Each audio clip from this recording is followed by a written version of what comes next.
Hey there, happy day YouTube family. This video today is going to be very random.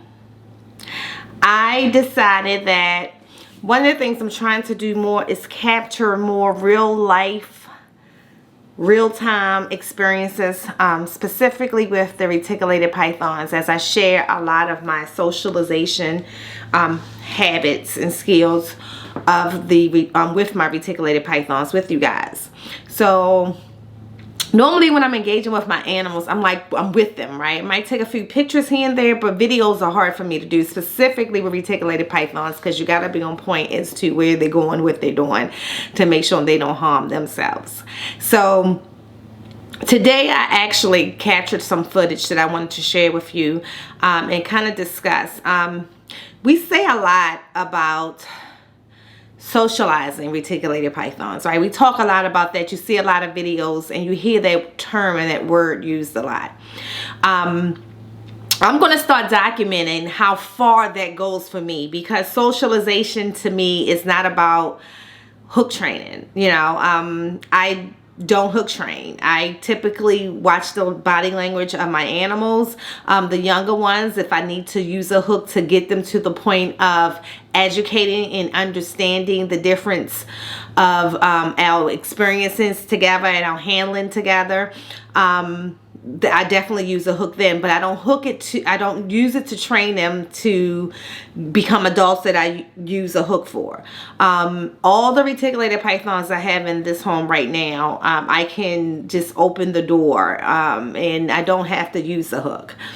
Even under some, I would say, opportunistic or situational scenarios where they may not be in the best mood. Maybe they going into shed, maybe they just ate, but it's those rare times that I still have to handle them.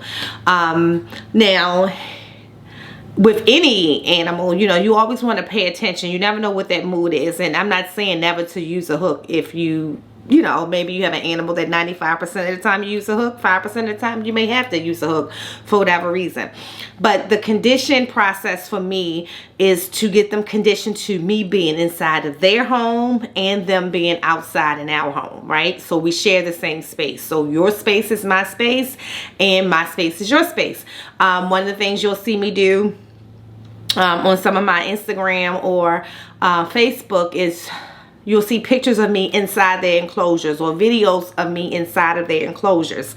I started that when they were young, you know, trying to put my hand in their quarantine tubs, you know, and working around them, moving their water bowls while they're still in the corner, and maybe even defensive.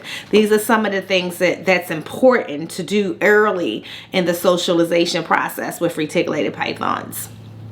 And honestly, something I absolutely enjoy.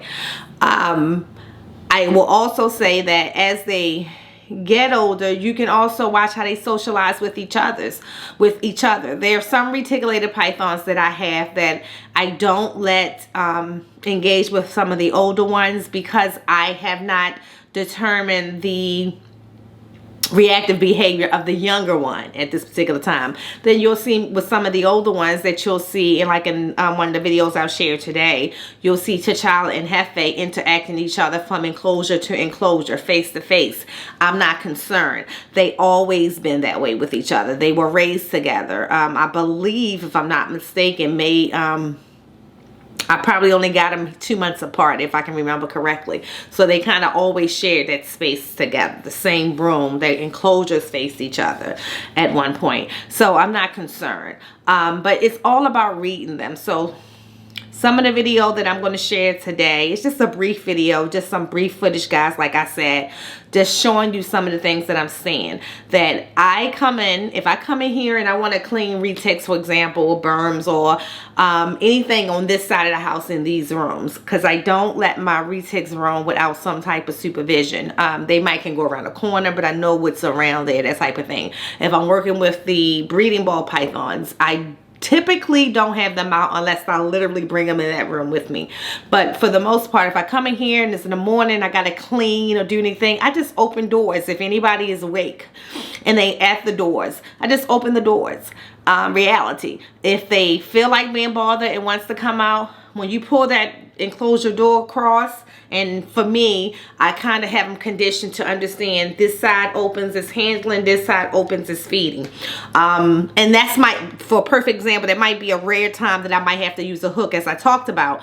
Not with some of the older ones, or maybe some of the younger ones, for example. Maybe they haven't quite mastered the fact that there may be an exception, maybe because of the way they're positioned, that I'm gonna go in your feeding side even to handle. So I might use the hook in that scenario if necessary. But for the most part, even the older ones are now hip to the fact that if she doesn't have my food, I'm not eating. If I don't see my food or smell my food, I'm not eating. And it's even intriguing to me is that I can be throwing out food right in the other room, and the same situation, the feed response is immediately turned off because they watch my actions. They know what I do when I'm getting ready to feed them. When I feed them, I feed them. I don't do anything that I would normally do in handling. Like, I'm not touching them first. I'm not... Even when I put their food in there, I remove myself. I'm not one of the people who continue to move the food for them. No, they're already eating. I don't need to do that, right? So I remove myself.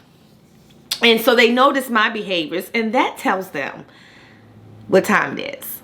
So hope you guys enjoyed this.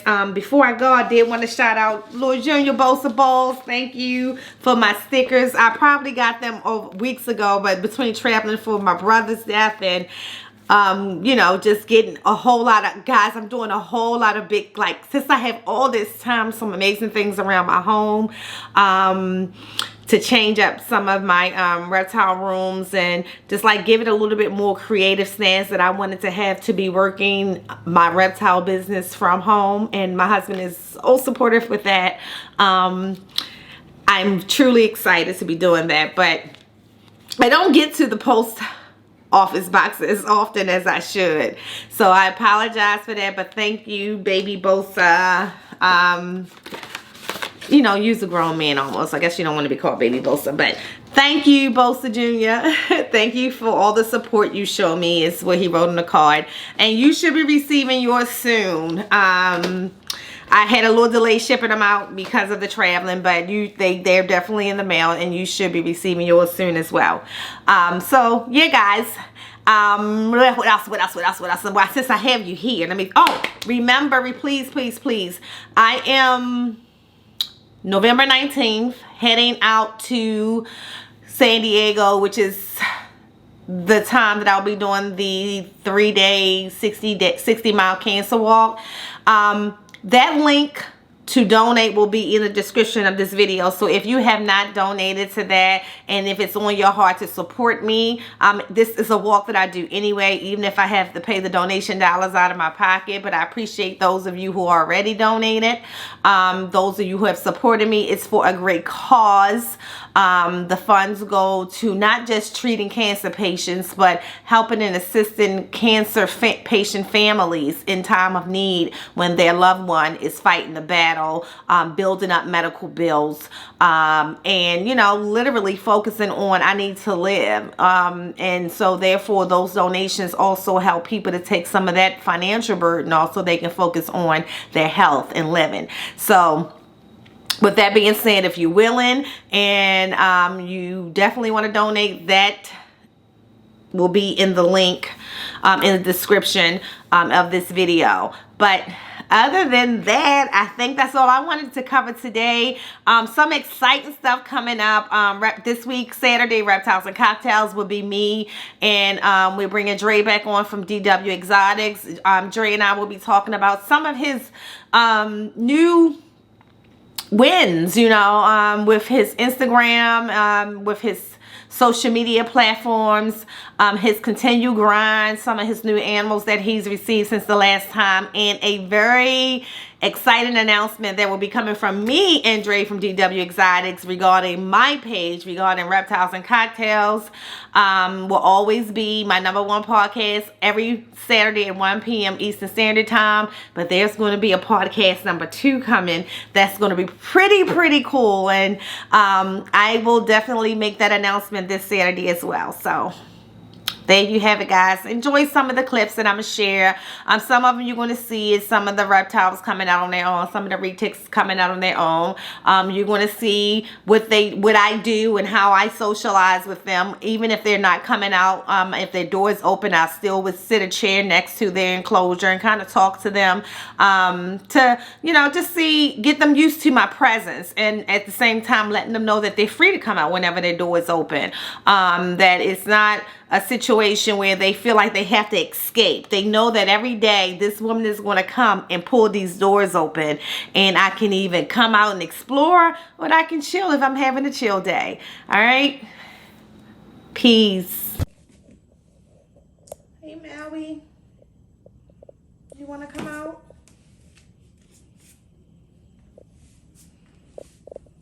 So show the people you determine when you want to come out, right? Come on.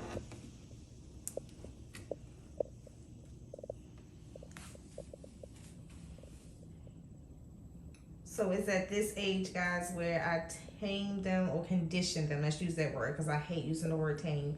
I condition my retics to come out on their own. When I slide the door over, they automatically know it's not a food opportunity. So therefore, I don't need to use a hook with any of the retics. So you'll see him just continue to come out on his own. What advantage I have here? So we'd always talking about the larger snakes and how heavy they get. So because I have them conditioned this way, even with my larger snakes and how that they're conditioned the same way, I slide their doors open. If they show an advancement and a pace that they look like they just want to come out, and they have understood there's no food opportunity, I just leave the door open. And then I talk to them, let them hear my voice, let them see my presence and notice my presence, and eventually they'll come out on their own. So, and at their own due time, like as you can see, he's exploring the enclosure below him right now. So most of his body is out, or half of his body is out, and he'll come out with the rest of the half while I'm doing cleaning and everything else that I'm doing at this time. It's not rocket scientists. These animals have the capacity to understand everything that's going on, to understand your behavior, your intellectual behavior, and your consistent behaviors, your practical behaviors. They understand it, they get it.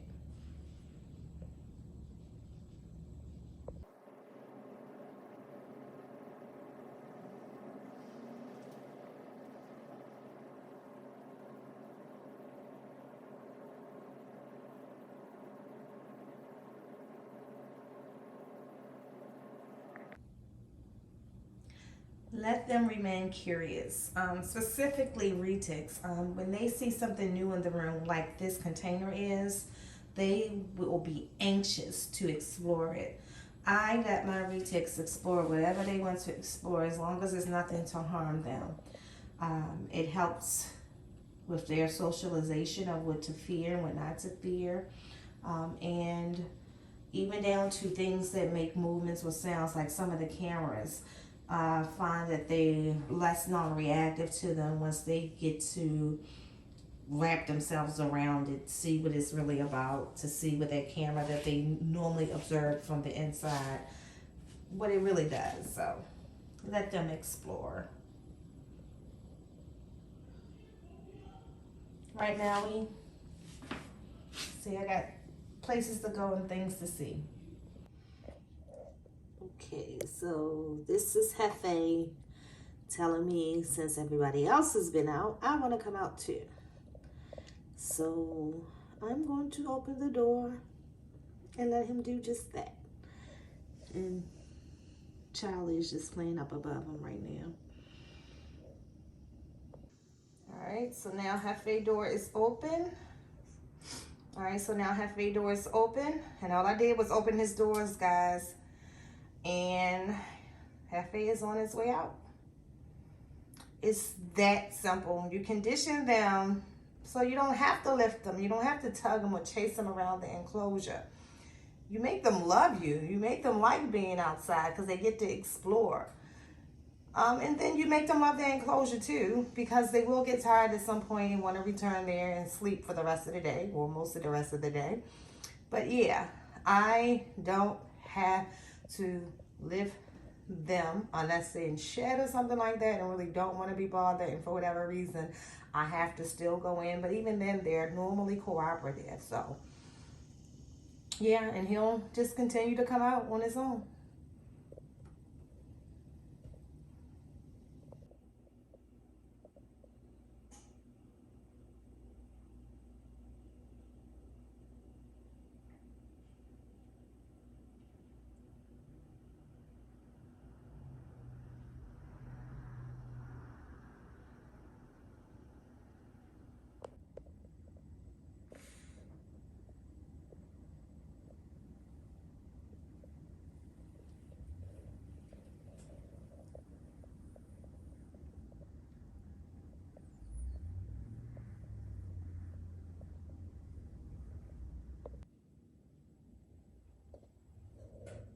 Hey, Tyler Boo.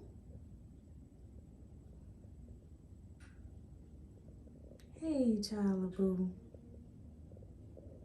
Hi, Mama.